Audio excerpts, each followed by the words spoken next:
Bapak,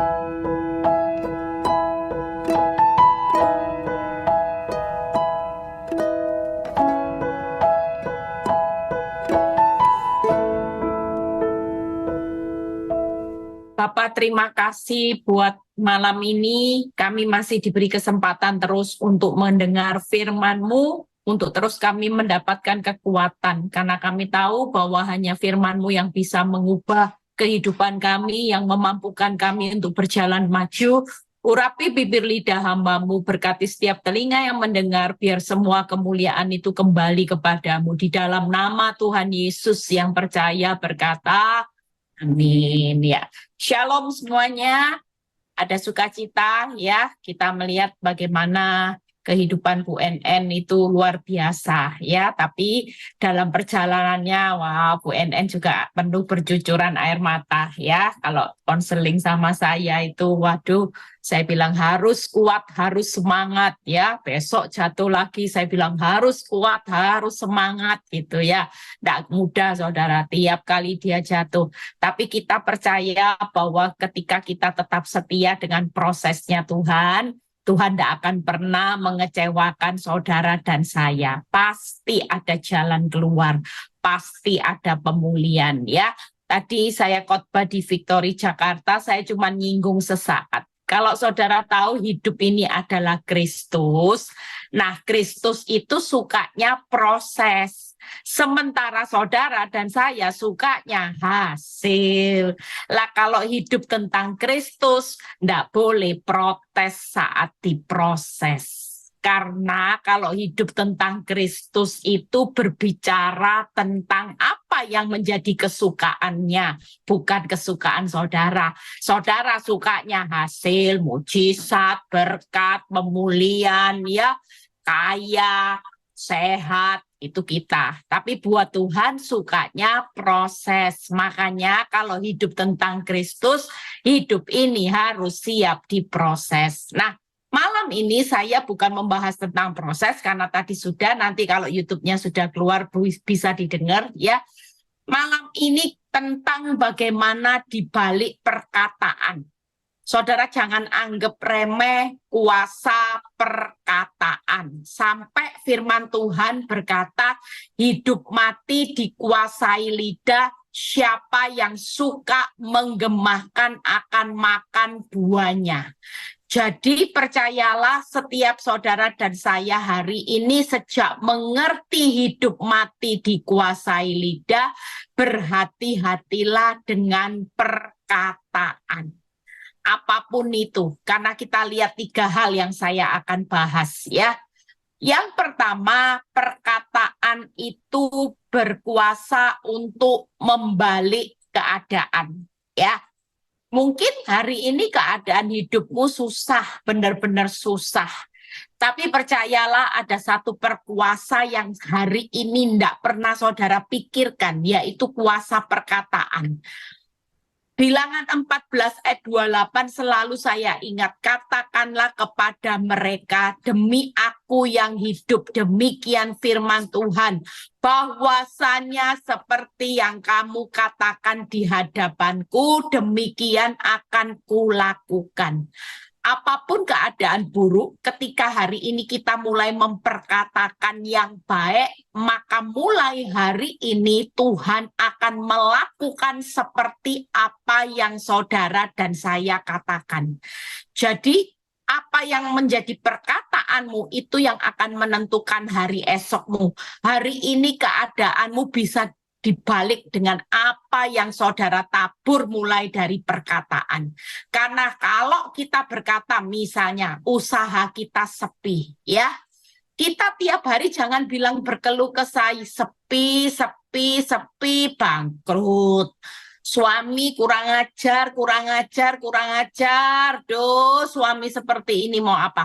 Mulai hari ini kita percaya apa yang kita ucapkan selalu dilakukan. Tuhan tidak akan pernah mau melakukan perkataan yang negatif.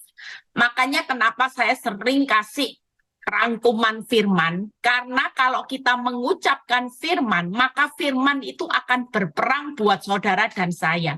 Misalnya rumah tangga yang hancur, katakan apa yang dipersatukan Tuhan tidak bisa dipisahkan manusia. Sekalipun hari ini engkau dipisahkan dengan pihak ketiga, tapi waktu engkau mengucapkan tidak bisa dipisahkan, maka yang terjadi tidak bisa dipisahkan. Walaupun mungkin seperti Bu NN, sampai dipisahkan punya 2 anak. Sampai punya anak ya, bukan 2 anak saya. Mungkin serasa seperti itu. Tapi kalau mulai hari ini Bu NN terus berkata tidak bisa dipisahkan. Iblis berkata bisa. Buktinya kamu makin ditinggal, kamu makin dilupakan. Tetap berdirilah teguh di atas kebenaran firman. Katakan tidak bisa dipisahkan. Waktu itu dikatakan secara konsisten, maka itu akan membalik keadaanmu. Hari ini usahamu sepi, katakan usahaku rame, usahaku diberkati, karena Tuhan yang memberkati aku dalam segala usaha pekerjaanku. Sekalipun kau hari ini kena PHK, percayalah, mulai perkatakan untuk membalik keadaan. Aku dapat mengganti pekerjaan yang jauh lebih baik, gajiku lebih besar. Aku hari ini sehat, tidak ada kanker. Walaupun kenyataannya dokter menvonis kanker stadium 2, 3, tapi mulai katakan bilur-bilurmu. Nah, itu yang pertama ya. Yang kedua, bagaimana kuasa perkataan itu menciptakan mujizat. Lihat ya, perkataan itu luar biasa. Buka ayatnya di Matius 17 ayat 20. Matius 17 ayat 20. Ini ada kesaksian nyata, saudara. Seorang yang hari itu punya anak, bodohnya luar biasa, sampai tidak naik kelas ya. Tapi karena seorang ayah yang ngerti firman, walaupun hari itu guru, teman semua bilang gini, ini anakmu ini bodohnya luar biasa. Sudah bodoh ya, habis gitu tidak naik kelas lagi. Dan waktu Bapak ini tahu bahwa ada kuasa perkataan firman, dia mulai mengatakan anakku pintar, anakku hebat. Tapi benih itu enggak bim salah bim. Waktu dia katakan anaknya masih terlihat bodoh, dia tetap konsisten. Sampai suatu hari tanpa disadari, waktu anak ini menginjak dari SMP ke SMA, apa yang terjadi dengan benih perkataan bapaknya itu benar-benar mujizat. Anak ini bisa menduduki ranking di sekolah berikutnya setiap tahun. Bahkan sampai kuliah dia bisa lulus summa cum laude, dan setelah lulus kuliah anak ini bisa diterima pekerjaan dengan gaji yang luar biasa. Dari yang bodohnya kelewatan. Apa yang kelewatan yang nggak bisa dirubah Tuhan? Lihat, baca ayatnya.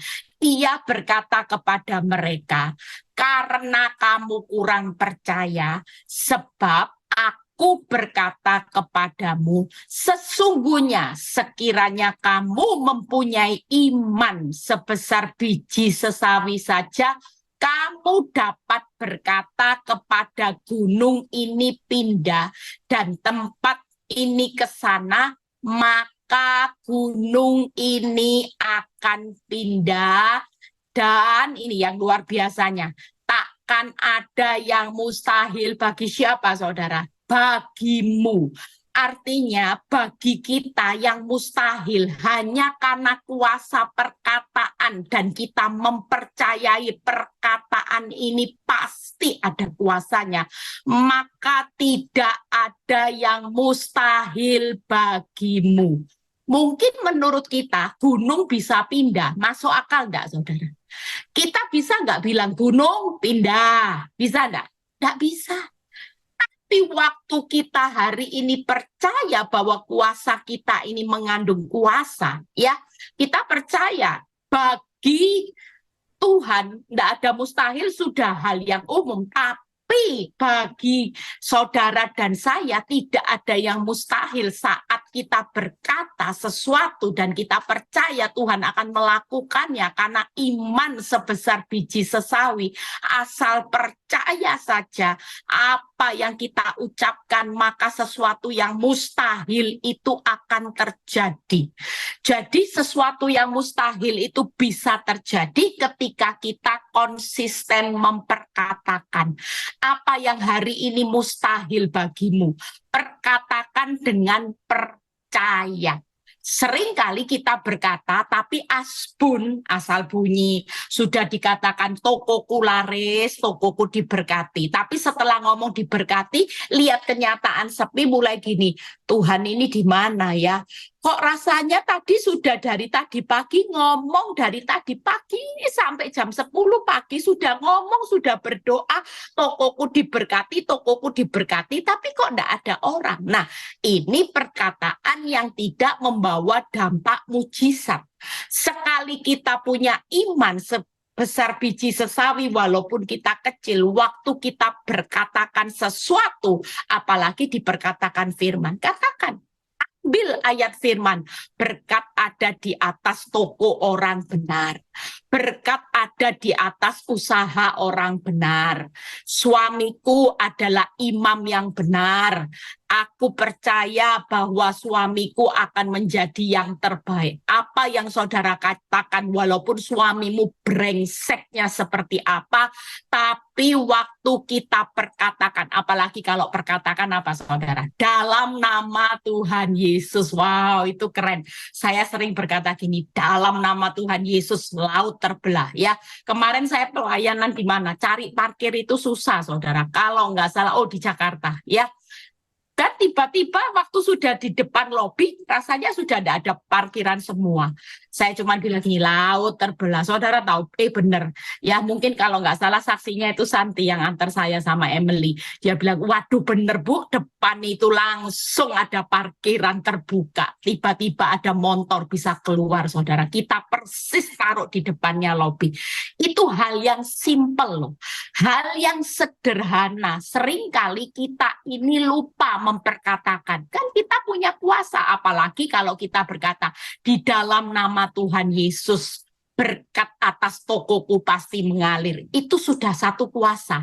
Apa yang mustahil Tuhan pasti akan melakukan. Amin. Daripada berkeluh kesah, kok sepi Tuhan, kok gini lagi. Mengapa ini harus terjadi?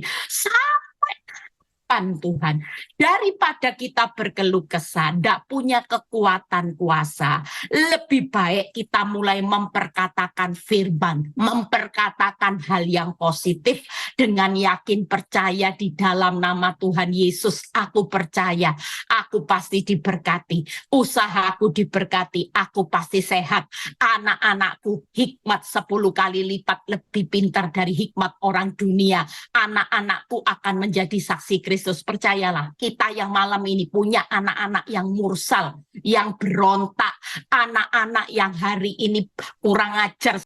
Kalau sekiranya kamu mempunyai iman sebesar biji sesawi saja, kamu dapat berkata kepada pohon ara ini, terbantunlah engkau dan tertanamlah di dalam laut, dan ia akan apa saudara? Taat. Berarti kita punya kuasa otoritas ketika kita hari ini memperkatakan satu perintah, di mana ketika kita memerintahkan sesuatu ya, saya percaya hari ini kita semua setiap hari pasti memerintahkan apa? Berkat, damai sejahtera dalam keluarga kita. Lah kalau kita tiap hari hanya cekcok dalam rumah tangga ya, khususnya saya mau beri tip buat suami istri yang lagi ngalami masalah keuangan. Keuangan itu kata kuncinya dalam firman Tuhan ketika kita berkata, Tuhan memerintahkan berkat buat orang yang bisa diam rukun bersama. Jangan suami istri saling menyalahkan, saling cekcok. Karena ketika engkau cekcok, perkataanmu pasti negatif. Bukannya memerintahkan berkat dan damai sejahtera, karena saling menyalahkan, saling menuding, saling menghakimi. Kira-kira apa yang saudara perkatakan positif atau negatif? Jelas, itu yang akan mengurangi berkat Tuhan. Tapi kalau suami istri, walaupun suamimu marah-marah, galak, engkau tidak salah disalah-salahkan, jadilah penetral. Justru ketika dia mulai ngomong negatif, saudara yang ngerti firman, jangan dibales dengan negatif. Saya kalau suami saya mulai ngomong negatif, saya dalam hati saya tolak dalam nama Yesus, tolak dalam nama Yesus. Saya selalu berkata gitu.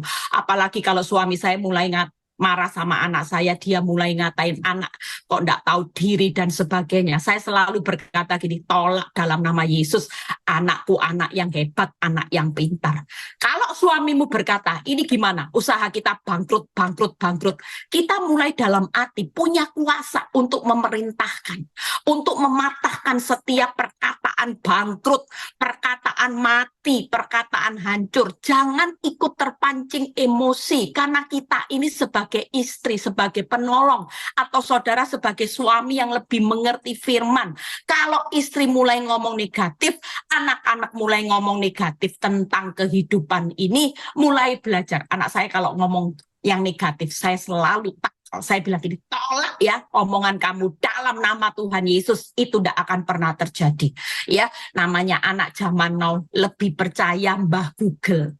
Kalau sudah sakit sedikit, ya, tidak tanya mamanya sudah dikasih tahu itu penyakit biasa, nak. Sudahlah percaya mama. Namanya itu masuk angin, bukan COVID ya. Waktu COVID parah-parahnya dia cari, enggak ma, ini gejala COVID ma, aku harus ini, harus ini. Sudahlah percaya, enggak ma, nanti kalau ini jadinya nanti seperti ini, nanti gejalanya bisa ke jantung, paru-paru putih. Saya langsung bilang, tolak dalam nama Tuhan Yesus, sehat. Ya, barusan anak saya juga yang baru menikah. Waktu itu memang dia lagi mempersiapkan kehamilan, dia harus check up. Waktu di check up, kandungannya itu terlihat ada apa ya, kalau nggak salah miom atau apa gitu ya. Jadi ini harus dibersihin dulu, kalau ini nggak bisa bersih, ini harus dioperasi dan sebagainya, itu menurut dokter. Tapi apa yang saya katakan buat anak saya bilang gini, sudah percaya omongan mama, kamu nggak akan operasi, walaupun dokter ngomong operasi. Lihat ya, bulan depan tes, apa yang terjadi, pasti hasilnya nanti bersih. Dan benar waktu saya nganterin dia ke Singapura, saya cek, antar dia, temani dia bilang, dokternya bilang gini, loh kok hasilnya bagus ya, ternyata sudah hilang hampir 70%. Luar biasa. Saya bilang, nah makanya jangan menyepelekan kuasa perkataan. Hari ini melalui firman ini, kita ini punya otoritas. Kita kalau sudah ngerti firman malam ini, setiap perkataan yang negatif, saudara katakan tolak dalam nama Tuhan Yesus. Makanya kalau setiap kali, mungkin orang yang sekitar saya pasti tahu, baik Ailing, mungkin Lina yang sering temenin saya, setiap kali ada perkataan negatif, saya langsung bilang tolak dalam nama Yesus. Karena saya tahu saya tidak mau memerintahkan sesuatu yang buruk. Saya tahu mulut saya punya perintah untuk memerintahkan damai sejahtera berkat perlindungan Tuhan. Itu kita semua sebagai anak Allah. Jadi siapapun saudara yang hari ini mengatakan hidupmu jelek, anak-anakmu mengutuki dirinya sendiri, suamimu, engkau punya otoritas untuk memerintah semua yang jelek di dalam nama Tuhan Yesus, itu tidak akan pernah terjadi. Mujizat itu terjadi karena kita tahu bahwa dalam perkataan kita punya otoritas. Frans buka 3 hal. Ya, ini yang saya akan bahas cepat. Jadi yang pertama, di balik kuasa perkataan itu ada yang namanya kuasa membalik keadaan. Yang kedua, menciptakan mujizat. Sampai Tuhan bagi saudara dan saya tidak ada perkara mustahil ketika kita memperkatakan gunung pindah, gunung akan pindah. Ya, mungkin hari ini kau butuh mujizat yang hari ini kehidupanmu tidak masuk akal. Percayalah ya, tadi pagi saya sudah katakan yang saya dapat rema dari Tuhan, percayalah hari ini berapapun yang saudara punya, 5 roti 2 ikan, mengucap syukurlah. Karena semuanya pasti akan mencukupkan kebutuhan saudara, dan Tuhan sudah sediakan 12 bakul yang saya tangkap. 1 bulan 1 bakul, 1 bulan 1 bakul, 1 tahun ke depan kita pasti hidup dengan 12 bakulnya Tuhan. Saudara tahu bakul kita kecil, tapi bakulnya Tuhan besar. Dia akan melimpahkan sesuatu menurut kebutuhan saudara, menurut kekayaan, kemuliaan. Jangan pernah takut ya. Setiap bulan katakan, aku hidup dalam bakulnya Tuhan. 12 bakul sudah jadi stok buat saudara. Hari ini bulan kedua sudah bakul kedua. Hari ini sampai 1 Januari habis ya. Besok 1 Februari saudara berjalan dengan bakul yang kedua. Katakan, terima kasih Tuhan buat bakul-bakul yang Engkau sudah sediakan, 12 bakul. Aku percaya hidupku pasti lebih dari cukup. Itu perkataan yang akan membuat mujizat dan memerintahkan berkat dan damai sejahtera. Jangan lihat 5 roti dan 2 ikan terus yang ada di tanganmu. Kalau itu yang saudara fokus, maka saudara pasti bilang gini, enggak cukup, enggak cukup, enggak cukup, enggak cukup, hancur, hancur, hancur. Tuhan, sampai kapan toh? Tuhan, sampai kapan, sampai kapan? Nah, ini perkataan sia-sia yang mulai hari ini dihapus.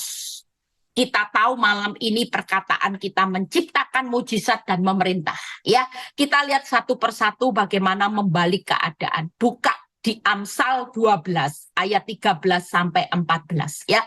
Sekilas saya ambil ayat perbandingannya, tapi saudara sudah punya gambarannya. Hari ini apapun yang diucapkan jangan sampai berkata negatif. Suami istri jauh lebih baik berkata positif, jangan cekcok. Karena nanti cekcok tanpa disadari ngomong negatif itu akan menjadi buah yang suatu kali hidup mati dikuasai lidah, suatu kali karena saudara suka menggemahkan sesuatu yang buruk di saat cekcok, maka itu yang akan dimakan buahnya.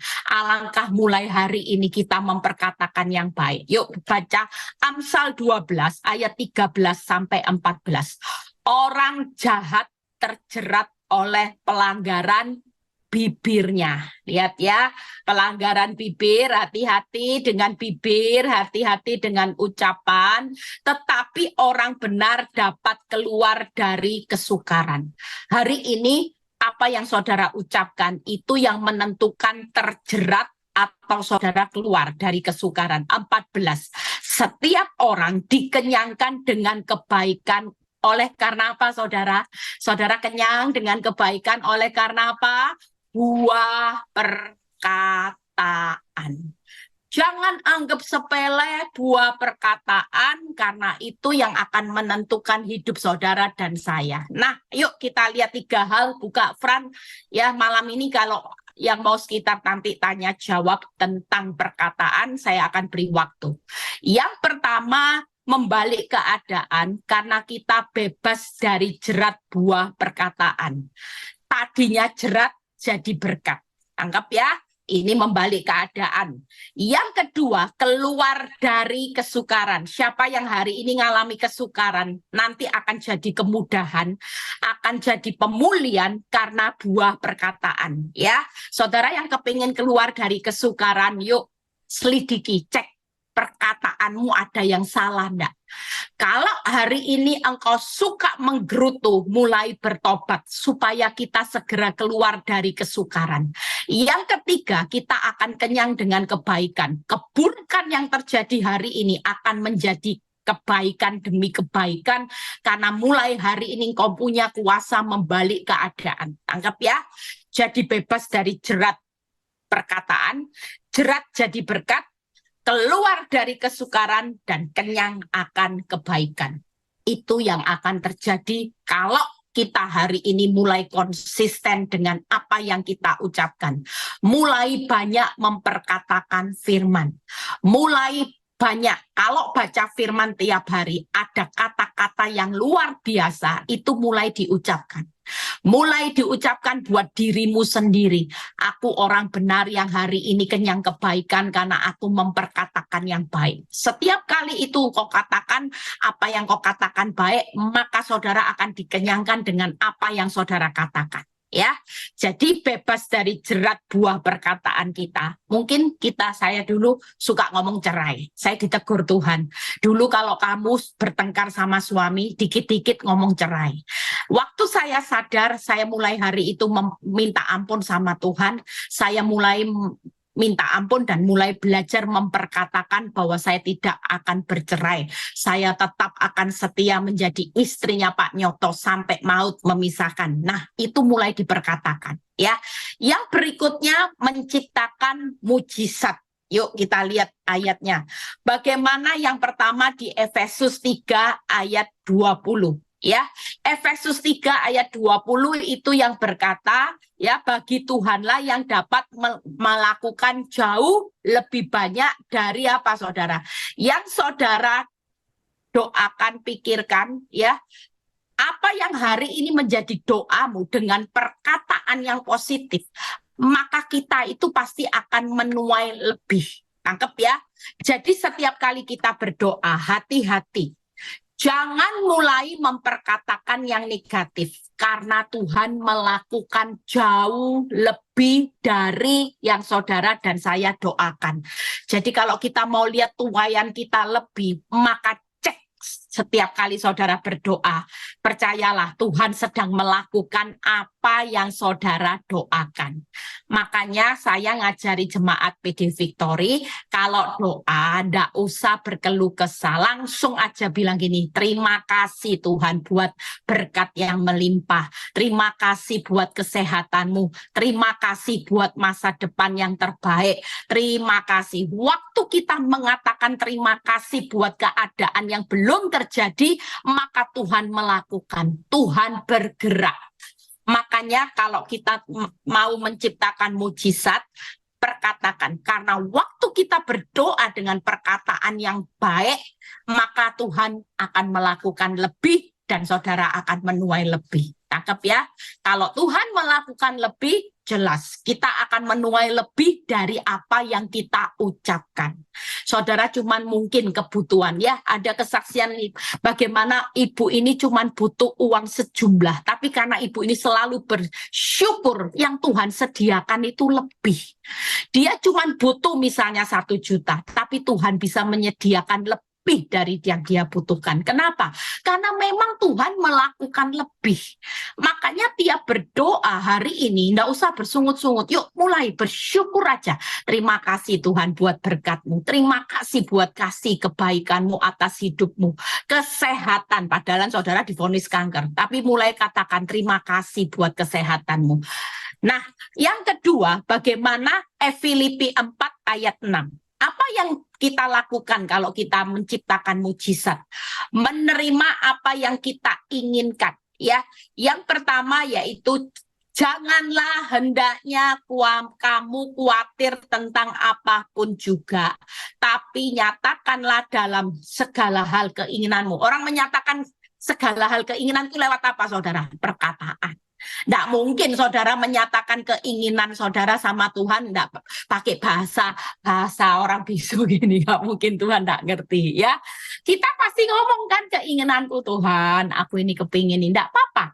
Ngomong apa yang saudara inginkan Tuhan. Kalau aku dikasih berkat, aku itu kepingin tahun depan aku mau ke Israel. Salah enggak? Enggak.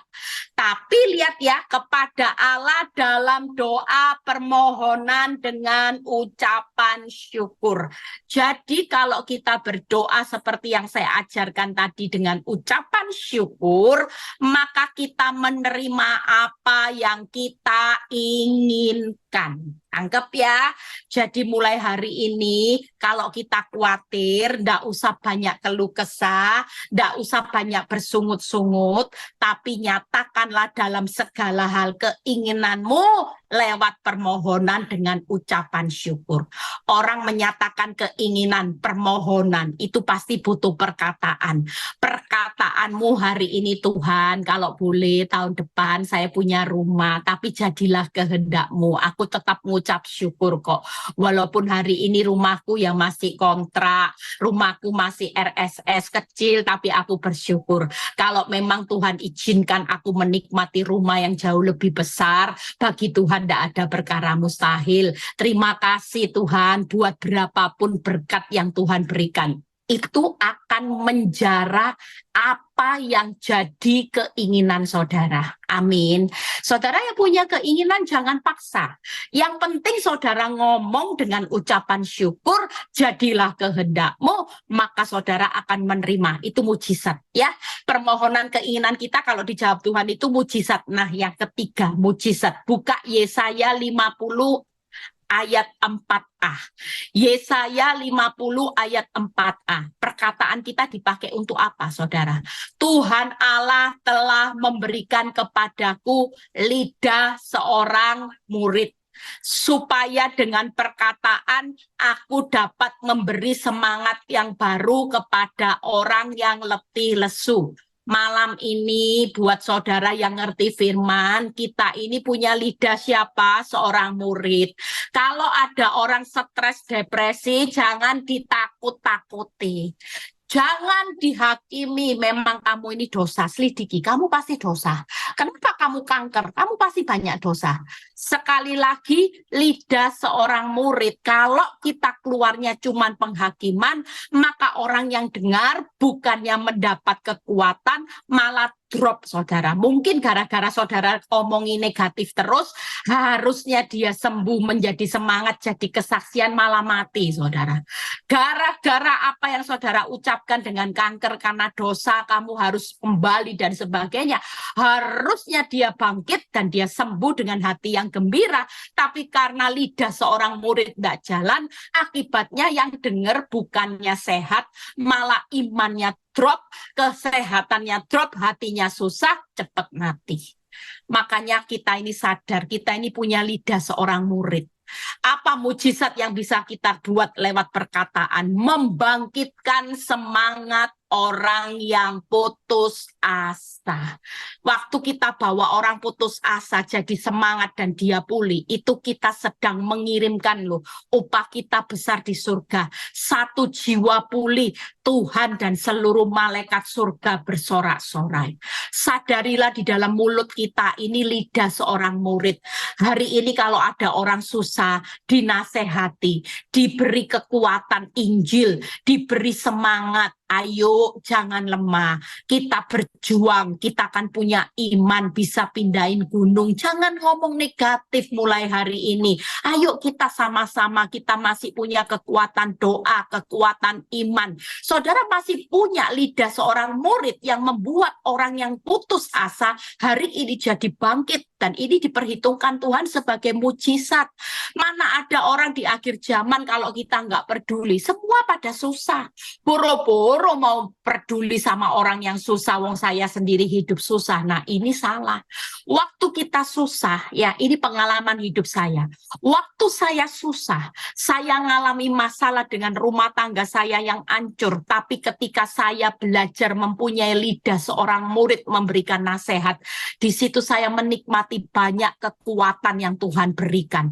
Saya ngalami banyak berkatnya Tuhan ketika saya belajar di tengah kesusahan saya tidak peduli dengan diri saya lagi. Yang pasti saya percaya bahwa saya punya kuasa lidah seorang murid. Saya mulai membangkitkan banyak ibu-ibu yang putus asa. Di situ saya melihat bagaimana Tuhan makin mempercayai saya menjadi seorang murid yang dipercaya banyak jiwa-jiwa. Tangkap saudara ya.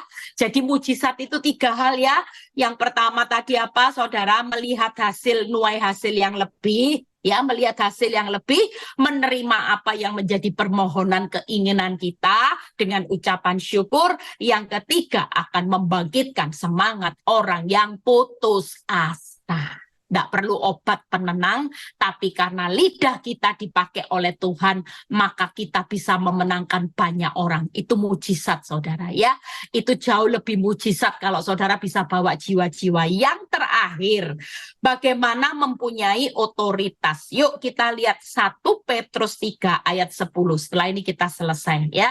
Mulai hari ini bertobat semua. 1 Petrus 3 ayat 10. Siapakah yang mau mencintai hidup dan mau apa saudara? Melihat hari-hari baik. Ia harus menjaga apa saudara? Uangnya, menjaga depositonya, menjaga usahanya, menjaga kesuksesannya. Enggak loh, otoritas hari-hari baik yang mau mencintai hidup harus menjaga lidahnya terhadap yang jahat dan bibirnya terhadap ucapan-ucapan yang menipu. Buka Frans PowerPoint-nya. Hari ini kita punya otoritas. Siapa yang mau mencintai hidup, melihat hari-hari baik, pastikan. Jaga lidahmu, jaga ucapanmu terhadap yang jahat dan terhadap yang menipu. katakan mulai hari ini punya otoritas. Saudara percaya, hidupmu punya otoritas. Yang pertama, saudara bisa menikmati hidup, melihat hari-hari baik, makan buah yang baik, itu karena engkau menjaga, bukan keuanganmu lagi. Saudara, kita mungkin berpikir jaga keuangan bisa ciptakan hari-hari baik, mencintai hidup. Enggak. Selama perkataanmu hari ini tidak pernah berkata yang baik, perkataanmu jahat, perkataanmu hari ini penuh tipu daya dan engkau berkata negatif, walaupun uangmu segepok sekalipun, engkau tidak akan melihat hidup dan melihat hari-hari yang baik. Itu sebabnya hari ini bertobatlah dalam perkataan. Jangan anggap remeh perkataan. Mulai hari ini ingat ya, ibu-ibu, bapak-bapak, siapapun dalam satu rumah. Kalau lihat anak, pasangan mulai ngomong yang negatif, langsung cepat di dalam nama Tuhan Yesus, aku tolak. Tidak ada yang namanya kanker, tidak ada yang namanya hancur, tidak ada yang namanya bangkrut, tidak ada yang namanya, ya mungkin ibu-ibu yang lagi bergumul cari menantu buat anak-anaknya, ya. Jangan sampai ngomong, aduh ya apa ini kalau enggak kawin-kawin nanti Bu Eli jadi perawan tua. Nah ini enggak boleh, ya. Mulai hari ini perkatakan yang baik, tolak jadi perawan tua. Anak-anakku sudah diberi jodoh yang takut akan Tuhan yang terbaik. Mulai sekarang, saya kalau dari kecil, saya sudah berdoa. Anak-anak sejak kecil saya selalu berdoa. Tuhan berikan jodoh, pekerjaan, mertua yang baik. Mertua itu saya sebut, kenapa? Karena saya banyak melihat hubungan menantu sama mertua itu sampai ke perceraian. Makanya saya bersyukur ya kalau saya sudah dapat anak saya menikah satu ini dapat menantu baik, mertuanya super sabar saudara. Saya itu sampai kalau lihat besan saya ya, besan saya sering dengar YouTube saya, enggak apa-apa. Besan saya itu sering dengar YouTube saya, dia mesti bilang, saya tiap hari dengar di YouTube ya Eli gitu ya, enggak apa-apa dia dengar saya puji.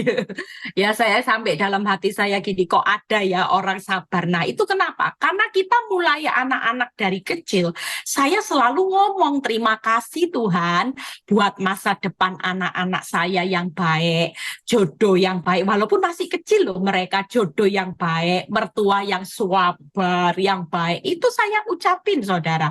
Nah apa yang kita ucapkan itu yang akan Tuhan lakukan. Nanti menuai lebih apa yang jadi permohonan saudara, Tuhan jawab, dan saudara nanti akan melihat banyak mujizat. Ya, saya sudah selesai. Hari ini kuasa perkataan mulai dipraktekkan. Coba buka quote, ada quote-nya enggak, Fran? Yang terakhir ada quote, kita baca sama-sama.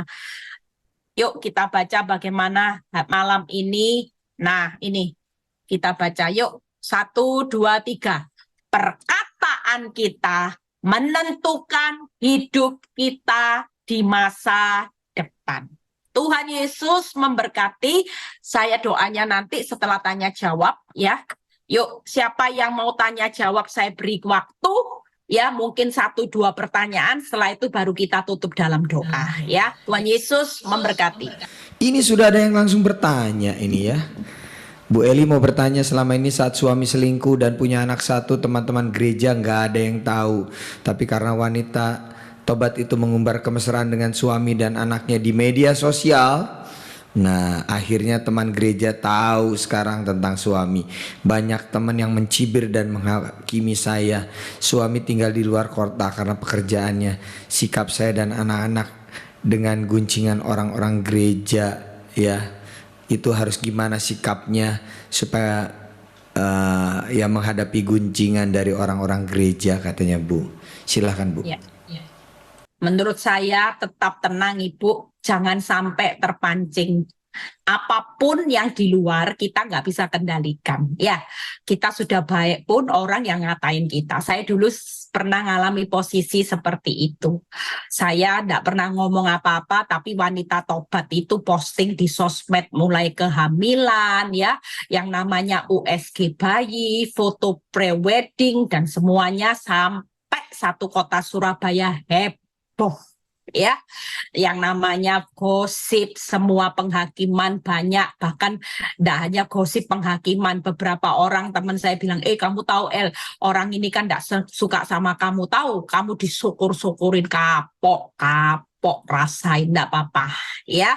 Semua yang buruk hari ini, percayalah, Ibu mulai katakan, aku tetap percaya Tuhan, setiap rekaan yang buruk hari ini dari wanita tobat, di tangan-Mu ada rekaan yang baik. Masa depanku pasti rekaan yang baik, nggak mungkin rekaan yang buruk. Aku tetap percaya, aku tidak mau dengar apa kata orang, karena hidupku ditentukan apa kata Tuhan. Apa yang dipersatukan orang di Tuhan tidak bisa dipisahkan manusia. Ibu katakan terus bahwa rekaan yang buruk akan jadi rekaan yang baik, ya. Terus itu perkatakan, semua gunjingan yang buruk, penghakiman, justru nanti aku akan diangkat Tuhan tinggi-tinggi. Nah, itu diperkatakan.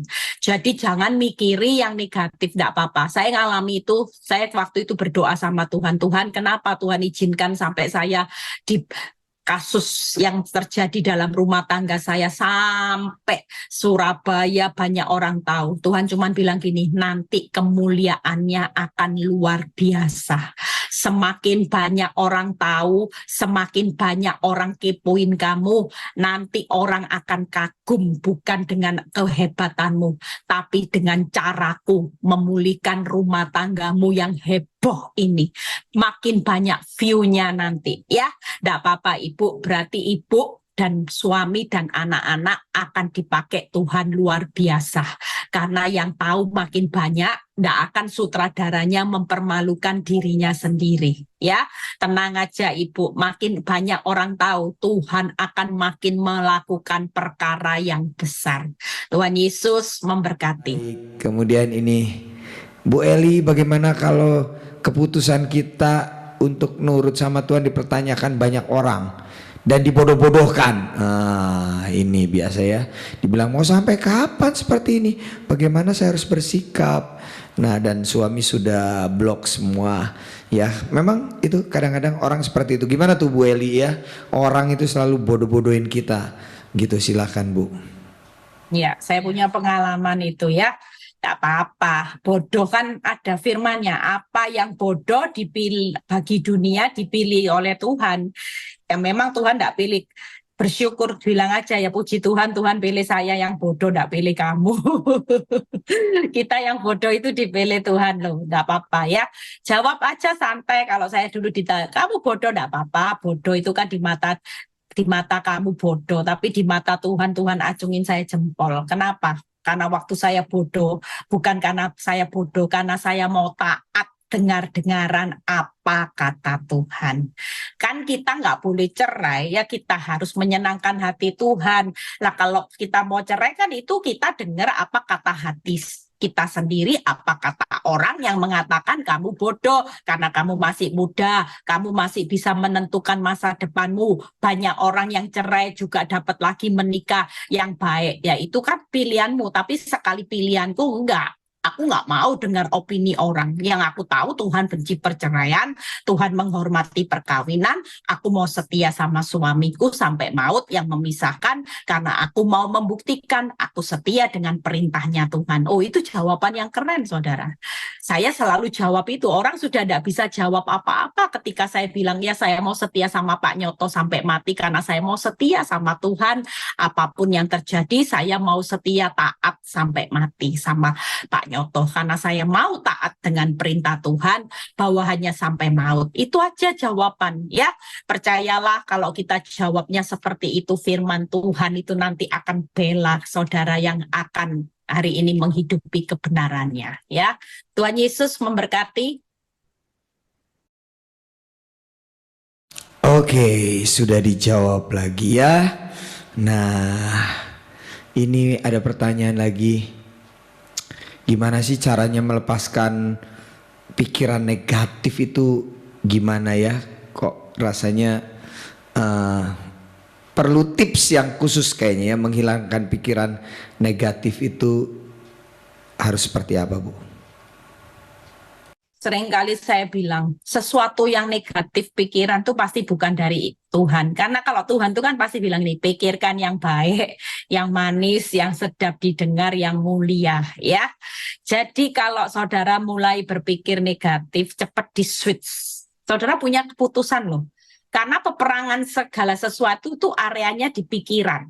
Ya, kalau kita tidak bisa menang di pikiran, maka respon kita pasti salah. Nah, kalau iblis mulai berkata, tuh faktanya kan suamimu nggak pulang, suamimu punya 2 anak, suamimu sudah tidak cinta. Memang, kalau itu saya paksa pikirkan, maka saya bilang gini, sengsaraku, engkau yang menghitung jujur, jelas itu. Itu makin melemahkan iman saya. Tapi saya nggak mau dibodoh-bodohi iblis.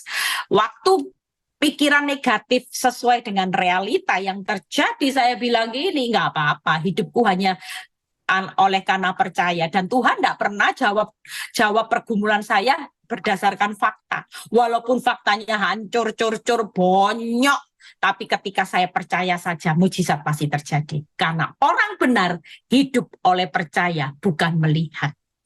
Waktu saya percaya saja suami saya pasti jadi pendeta hamba Tuhan, Tuhan akan melakukan jauh yang lebih banyak dari apa yang saya pikirkan. Makanya kenapa saya ngajari ibu-ibu kalau suaminya ditunjukin foto selingkuh, katakan sekolah Alkitab, sekolah kehidupan. Dia bukan selingkuh, enggak apa-apa. Walaupun realitanya dia selingkuh berpelukan dengan wanita tobat di sosmed, tapi tetap apa yang kita percayai bersama Tuhan, suamiku sekolah Alkitab, sekolah kehidupan, lulus nanti summa cum laude, tetap itu dipegang teguh. Maka ketika kita memikirkan yang baik, yang manis, yang sedap didengar, yang mulia, yang tidak masuk akal, maka Tuhan melakukan mujizat seperti apa yang kita pikirkan. Tangkap ya. Jadi jangan mau berpikir negatif, ya. Saudara percaya dengan berpikir negatif apa masalah saudara selesai? Enggak kan? Saudara dipaksa mikir dengan realita, merenungkan. Memang misalnya saudara punya hutang banyak. Saudara mikir, iya ya uang saya cuma tinggal benar-benar habis loh Tuhan. Memang realitanya. Tapi kalau kita mikirin 200.000 yang ada di tangan, kenapa kita enggak memikirkan 200.000 sanggup menjadi 5+2, bukan lagi 5,7 tapi 5.000 sisa 12 bakul. Kenapa kita nggak mempercayai iman seperti yang terjadi dengan 5 roti 2 ikan? Tangkap ya, kalau kita bisa mempercayai ini, maka 200.000 itu bisa mencukupkan apa yang saudara butuhkan dengan kekuatan Tuhan, bukan kekuatan kita. Tuhan Yesus memberkati. Mulai malam ini jangan ibu mau berpikir negatif ya, terus berpikir positif. Baik, ada pertanyaan yang saya rangkum dari beberapa pertanyaan. Kadang-kala seperti yang tadi yang kita dibodoh-bodohin gitu ya, apalagi ada kutuk-kutuk yang disampaikan oleh mereka, perkataan-perkataan negatif. Apakah perlu kita tengking kutuk itu? Yang pertama dari luar ke kita. Nah, kemudian kalau kita sendiri juga mengeluarkan kata negatif dan kutuk itu kepada orang-orang yang sedang berkonfrontasi dengan kita. Nah, apa yang harus saya lakukan, Bu, kalau sudah terlanjur mengatakan itu? Dan kemudian yang pertama tadi, kalau kita menerima kutuk itu apa kita harus tengking? Yang kedua, kalau kita sudah terlanjur berkata negatif atau kutuk kepada suami, kepada istri atau kepada anak-anak, apa yang harus saya lakukan? Ya itu tadi kan, tadi ada kuasa untuk memerintah, otoritas ya. Waktu orang berkata kamu memang bodoh gitu ya, dalam nama Yesus saya bilang gini, tolak dulu. Kalau suami saya bilang saya bodoh, tolak dalam nama Yesus, tolak. Kalau suami saya bilang anak saya bodoh, saya bilang tolak dalam nama Yesus, tolak dalam nama Yesus. Anakku pinter, saya sebut nama anak-anak, anak saya pinter, hebat, anak yang diberkati Tuhan. Nah, seringkali kita juga, saya juga kadang-kadang kelolosan gitu ya, kalau lagi emosi gitu ya sama mbak saya, mungkin saya bilang gini, kamu ya bodoh gitu ya, saya bilang bodoh, ndak pintar-pintar gitu ya, ndak apa-apa, itu kita punya otoritas. Tuhan ampuni saya tadi ngomong bodoh, langsung aja doakan, Tuhan aku memberkati orang yang saya katakan tadi bodoh, bego ya, kita langsung memperkatakan otoritas untuk memberkati orang-orang yang tadi kita jengkel karena emosi spontan, ya mungkin kita mengatai suami atau anak kita langsung. Kalau biasanya saya sama anak langsung saya minta maaf. Maafin ya, tadi mama emosi, mama tadi ngomong yang negatif tentang kamu. Sekarang mama berkati kamu. Itu dilakukan saudara, ya. Mungkin saudara hari ini marah sama siapa, ngomong aja mungkin ya. Ya kalau tidak satu rumah ya saudara berdoa di rumah. Tuhan tadi saya ngomong si A, saya tadi ngomong dia bego, saya minta ampun. Sekarang saya ganti berkati dia bukan orang yang bego, tidak apa-apa ya. Tapi kalau buat anak, biasanya saya langsung datangi anak, saya langsung bilang gini, saya berkati kamu. Nah itu ya. Jadi perkataan itu ketika punya kuasa, hari ini saudara punya kuasa memerintahkan berkat, damai sejahtera, memerintahkan ya. Saudara memerintahkan kesembuhan, memerintahkan apalagi, memerintahkan pemulihan dan sebagainya. Itu kuasa perkataan kita ya. Jangan sampai iblis yang ambil alih nanti kuasa perkataan kita karena kita mengatakan yang kutuk, yang negatif. Tuhan Yesus memberkati. Iya, baik. Nah, ini ada pertanyaan yang cukup bagus. Kalau misalkan ada seorang ibu yang atau seorang wanita terus mengalami perceraian, begitu ya. Perceraian, apakah perceraian itu perlu dideklarasi atau dikasih tahu kepada orang-orang lain atau gimana, atau apabila ada yang bertanya, kamu sudah bercerai atau gimana karena kok tidak terlihat sama pasanganmu atau apa yang perlu saya jawab, Ibu? Kalau menurut saya ya, karena apa yang dipersatukan Tuhan tidak bisa dipisahkan. Saya selalu ngomong ibu-ibu yang sudah cerai, tenang aja. Surat cerai itu kan suratnya yang dibuatkan dunia, ya, pemerintah dunia. Tapi pemerintahan surga tetap tidak ada kata cerai, tetap suami istri. Suatu kali karena saya banyak lihat orang-orang yang bertahan sudah diceraikan, itu dipulihkan kembali. Beberapa saat yang lalu saya pelayanan di suatu kota, dan orang ini bilang gini, Bu, karena khotbahnya ibu tahu saya itu sudah ditok cerai loh Bu. Sudah ditok cerai, bahkan kami sudah bisa rumah sendiri-sendiri. Ternyata Bu, ketika saya dengar bahwa tidak ada perceraian di mata Tuhan, itu cuma surat dunia, saya berdoa. Dan suami istri itu kembali lagi selang beberapa lama. Dan kami diberkati ulang Bu Eli, sekarang anggur manisnya luar biasa ya. Buat ibu-ibu yang sudah cerai, kalau ditanya orang, nggak usah ngomong cerai. Dia bilang gini, ya cerai surat dunia, tapi di mata Tuhan saya dan suami tetap suami istri. Dan saya percaya saya hanya bisa dipisahkan sampai maut. Makanya kalau ibu-ibu sudah punya iman seperti itu, jangan kawin lagi. Sudah biarin suami mau kawin lagi, mau apa-apa, kita tetap setia. Karena nanti sampai maut aja yang memisahkan ya. Karena kesetiaan kita itu jadi perhitungan Tuhan. Karena apa? Karena di mata Tuhan tidak ada perceraian. Jangan sampai hari ini kita mengingkari perkawinan, tidak menghormati perkawinan seperti Ibrani 13 ayat 4. Hendaklah kita semua hormat terhadap perkawinan. Itu pentingnya setengah mati. Ya, itu yang dipegang. Waktu saya baca Ibrani 13 ayat 4, itu pegangan saya. Frans bisa bacain Ibrani 13 ayat 4. Kita review. Perkawinan itu tidak main-main. Fran baca Ibrani 13 ayat 4 ya. Jadi waktu ini diucapkan, saudara bilang ini dasarnya. Kenapa aku nggak mau menganggap ini perceraian? Karena ini dasarnya. Ya. Ibrani 13 ayat 4, hendaklah kamu semua penuh hormat terhadap perkawinan, janganlah kamu mencemarkan tempat tidur, sebab orang-orang sundal dan pezina akan dihakimi Allah. Amin. Selama kita setia, kita bukan dihakimi, kita nikmati berkat. Tenang aja, pasanganmu kan yang mengotori perkawinan, mengotori tempat tidur. Orang-orang seperti itu akan dihakimi. Jadi yang namanya suami kalau menikah lagi, walaupun kelihatannya bahagia, itu omong kosong. Itu cuman bulan promosi, tangkep ya. Bulan promosi, nanti selebihnya bulan-bulanan sama Tuhan ya. Tenang aja, iblis cuman bisa kasih bulan promosi. Tenang aja, ibu-ibu yang lihat suaminya menikah lagi kelihatannya bahagia sama wanita tobat pelakor, itu bohong. Itu cuman bulan promosi dari iblis, selebihnya nanti bulan-bulanan dari Tuhan. Karena firman Tuhan jelas berkata, akan dihakimi dihakimi.